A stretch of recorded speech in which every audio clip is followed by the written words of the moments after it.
Dios hablándote, las bendiciones llegarán y tu alma renovándose. Despiértate, contaré, donde tu alma se renovará. Despiértate, contaré, donde tu vida te cambiará. Despiértate, contaré, las bendiciones te llegarán. Despiértate, contaré, y de Dios no te apartarás. Oh. Bienvenidos a Despiértate con Tere, donde tu alma se renueva cada mañana. Comenzamos una nueva semana, ¿verdad? Llena de esperanza, llena de fe, sabiendo que el Señor estará con nosotros todos los días. Y quiero en este día compartir con ustedes a nuestra invitada de honor, Heidi Camilo, quien estará con nosotros compartiendo un tema muy, muy importante, que es el tema del abuso sexual infantil. Bienvenida, Heidi.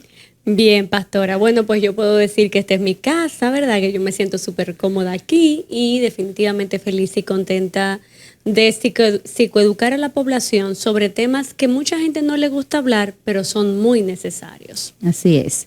Y yo encantadísima de tenerte. Te dije hace unos días que quiero tenerte siempre en cada programa, porque la verdad es que me encanta cómo tú abordas cada tema.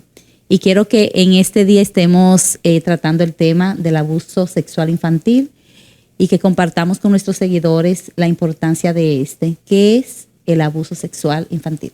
El abuso sexual, pastora, es toda interacción de índole erótica que se presenta entre una persona adulta con un menor.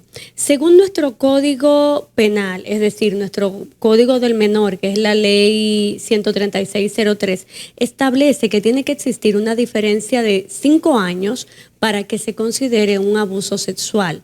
Esto se debe a que en 5 años, de manera madurativa y evolutiva, pues es más que evidente que hay una diferencia muy marcada entre los niveles de poder y de sometimiento. Toda interacción que contiene un contenido erótico, un contenido sexual, se considera como abuso sexual en estos rangos y márgenes de edad. Es importante que la gente sepa que no es simplemente, y quiero ser muy intencional, muchas veces la gente cree que es la violación. Ah, no, pero no la penetró o no hubo penetración, eso no es abuso. Sí, es abuso. El hecho de usted, y lo voy a categorizar, usted exponer al menor a una información sexual no adecuada para su edad es abuso.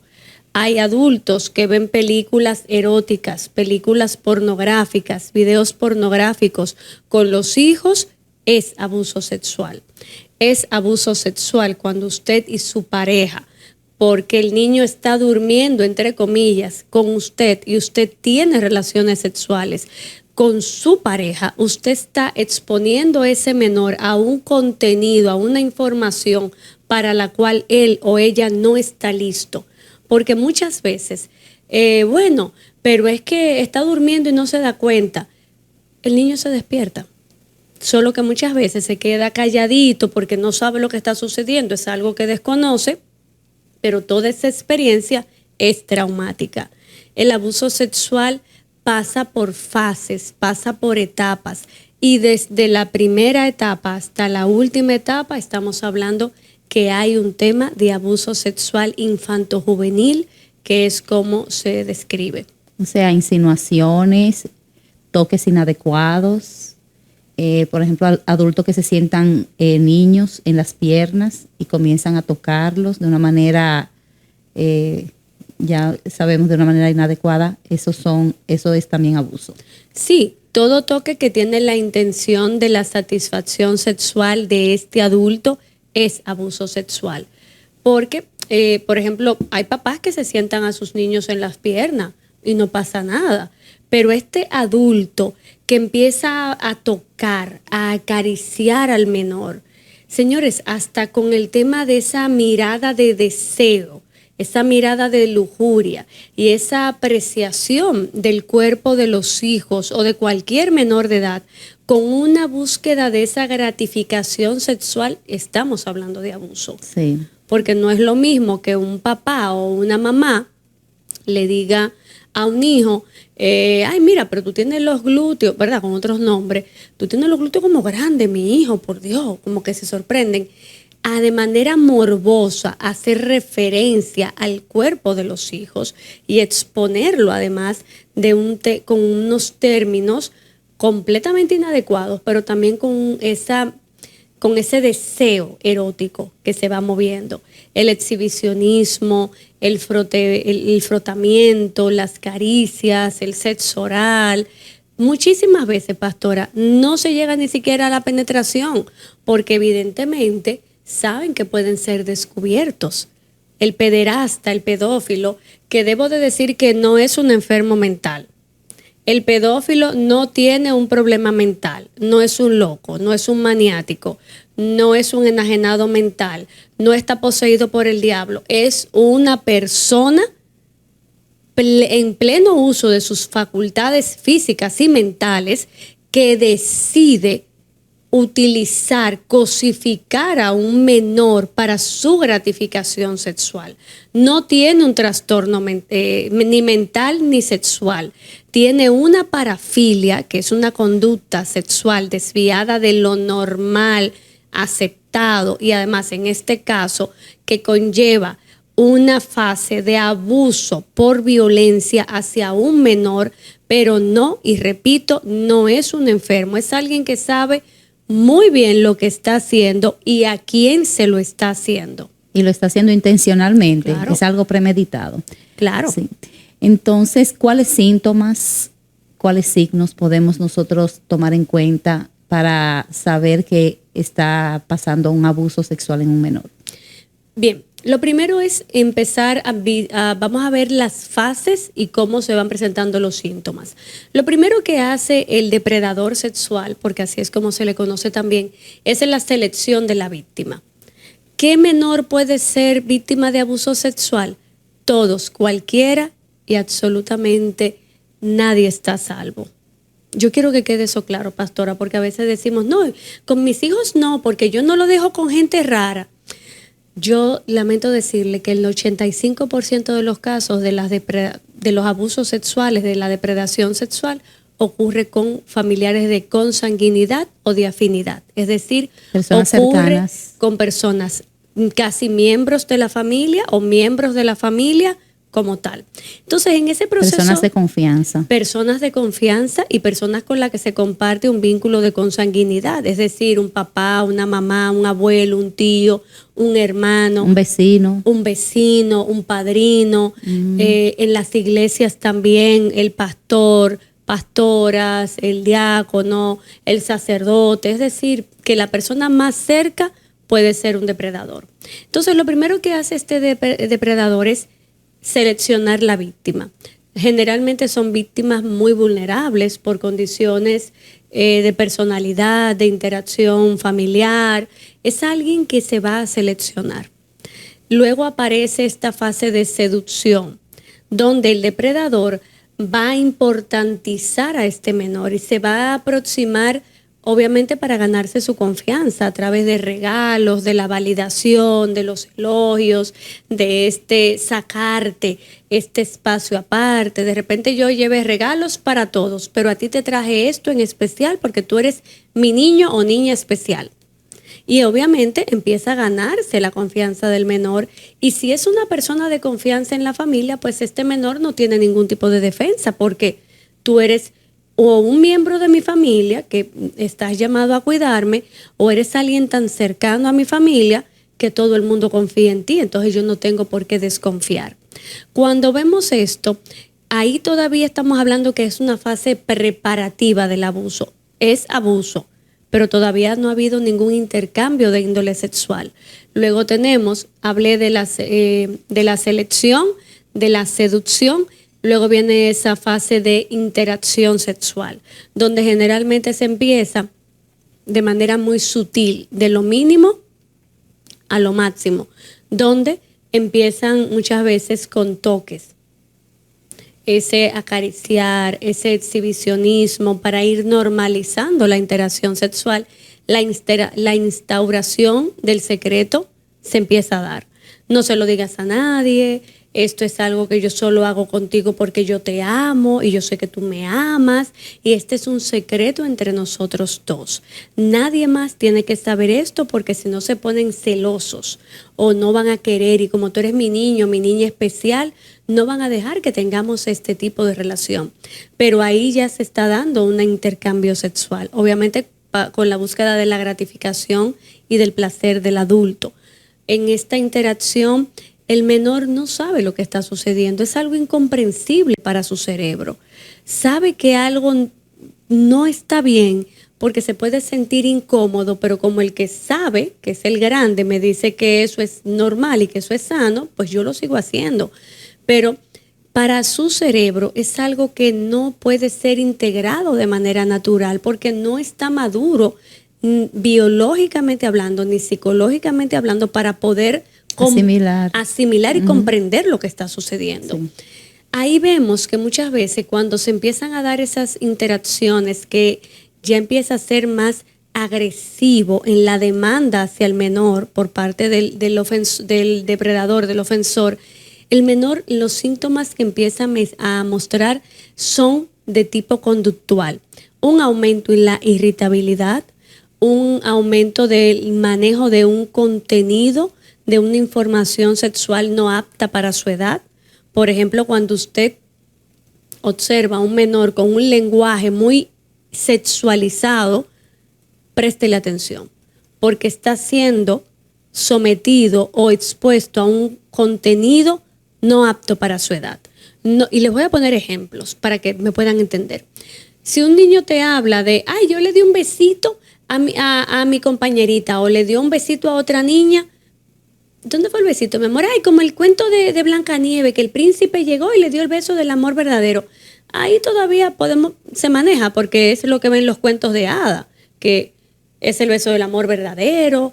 Pero cuando un niño te habla o se muestra teniendo un comportamiento sexual donde muéstrame tus genitales o ven para hacerte sexo oral con nombres, ¿verdad?, bien vulgares, porque no lo vamos a decir aquí, o empieza a tener unos movimientos que parecieran que está teniendo relaciones y la búsqueda de en vez de darte un besito en la mejilla, quiere hacer sexo oral. Entonces eso es un menor que está siendo víctima. Ahí vemos esto. Es una alerta. Eso es una alerta, eso es una bandera roja que te habla. Bueno, es una cosa tremenda. Síntomas también vienen dados por una alta irritabilidad y un rechazo hacia el ofensor sexual, porque ya la instauración pasó de ser de seducción a la agresividad, porque el menor obviamente quiere poner algún tipo de distancia porque algo está sucediendo que ya lo está confrontando muchísimo. Pero aparece. Y presentan aislamiento. El menor empieza a ser ya sometido desde otra visión. Empiezan a estar aislados, empiezan muchas veces conductas regresivas. Por ejemplo, se había logrado el control de los esfínteres, es decir, ya no se hacía pipí en la cama, se empieza a hacer pipí en la cama, empieza a esconderse, no quiere compartir con los demás, empieza a notar muchos cambios a nivel escolar, baja el rendimiento escolar, empieza o a ser un niño muy retraído o un niño muy hipersexualizado y está muy brindado a que estas muestras de afectos tengan un contenido erótico, son alertas. A nivel de signos, que son ya elementos medibles y cuantificables, pueden presentar laceraciones en sus genitales. Como dije, no la mayoría va a aparecer porque no muchos son tocados a nivel de penetración, pero pueden aparecer, por ejemplo, infecciones de transmisión sexual. Y tú dices, ¿cómo un niño de 7, 8, 9, 10 años te va a presentar un HPV, o sea, un virus del papiloma humano? Es porque fue tocado.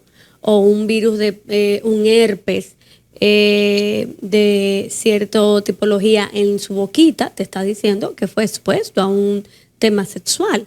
Entonces, son todas estas alertas que tenemos que empezar a ver.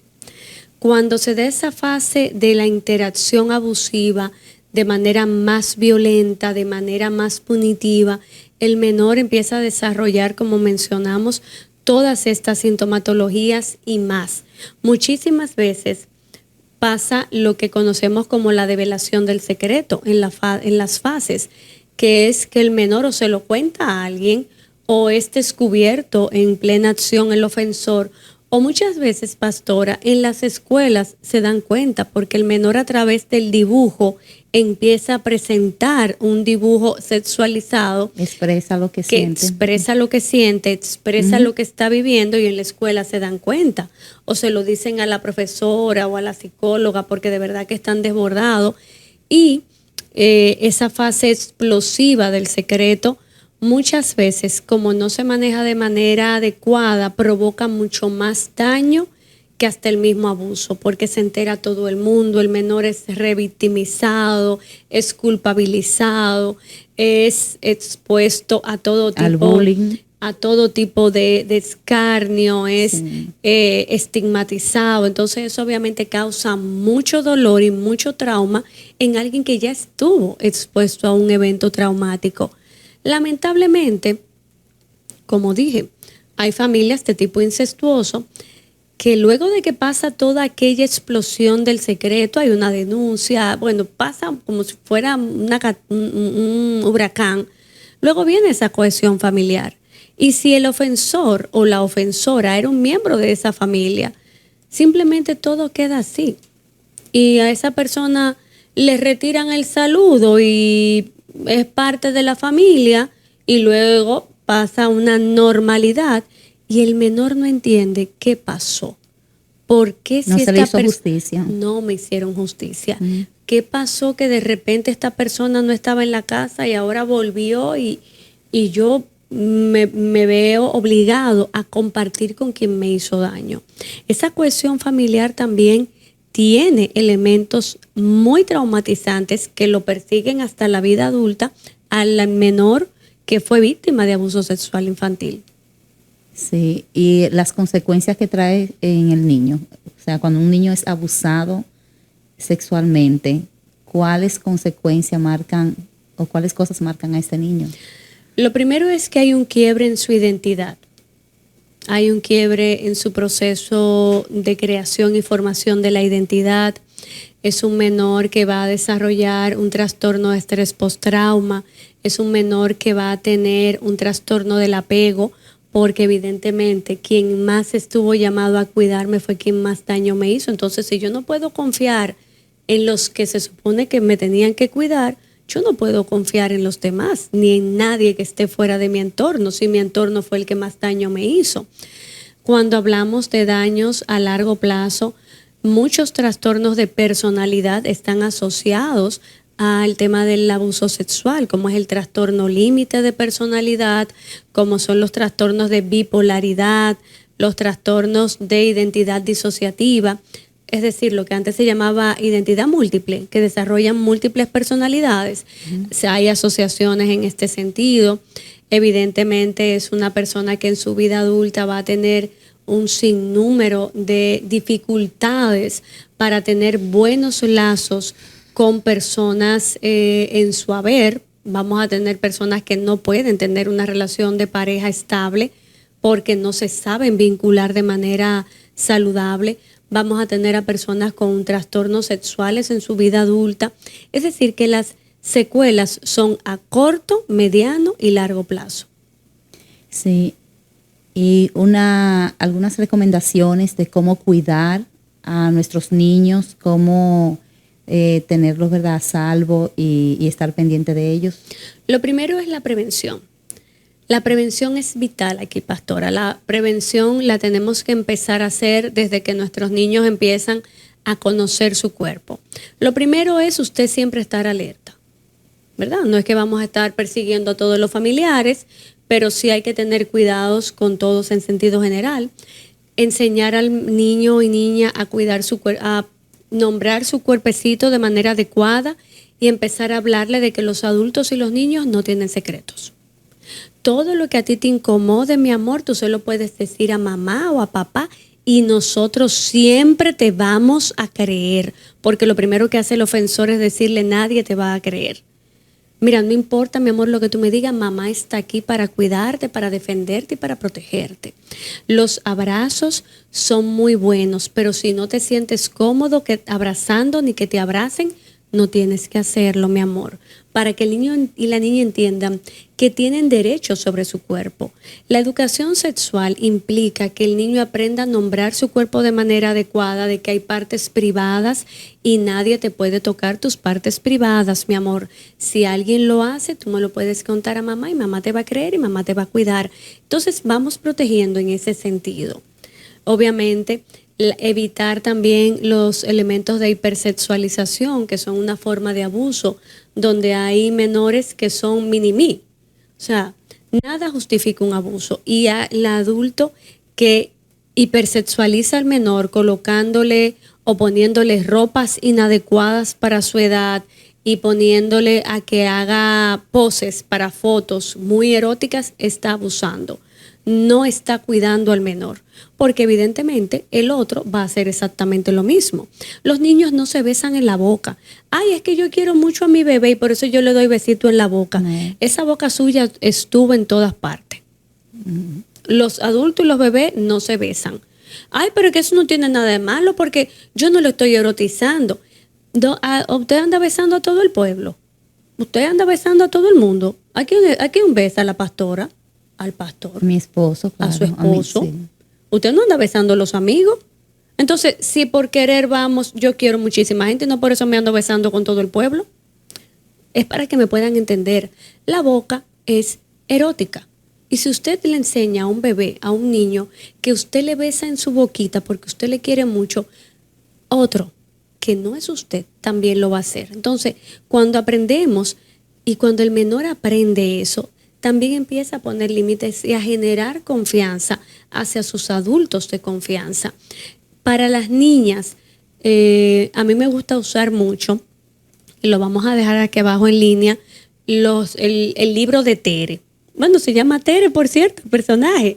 Los libros de Tere o el cuento de Tere, de Teresa, que se usa mucho porque es un dibujo animado bastante cortito, como si fuera un cuento, donde la niña va explicando todo lo que yo he dicho para que el menor lo entienda más fácil, porque al ser dibujos animados, pues el niño lo interioriza más sobre el tema de el cuidado del cuerpo, los abrazos, los secretos. Entonces, comparta con su niña esto. Y para los varoncitos, el libro de Sebas o Sebastián, que es también para que el niño también se eduque. Así es que aquí abajo vamos a dejarle los dos nombres de esos dos formas, están en YouTube, son dos cortos animados que les ayudan mucho. Que pueden comprender en su propio lenguaje. Que pueden comprenderlo en su propio lenguaje, pero también para que el adulto sepa cómo va a manejar la información con el menor. Sí, así es.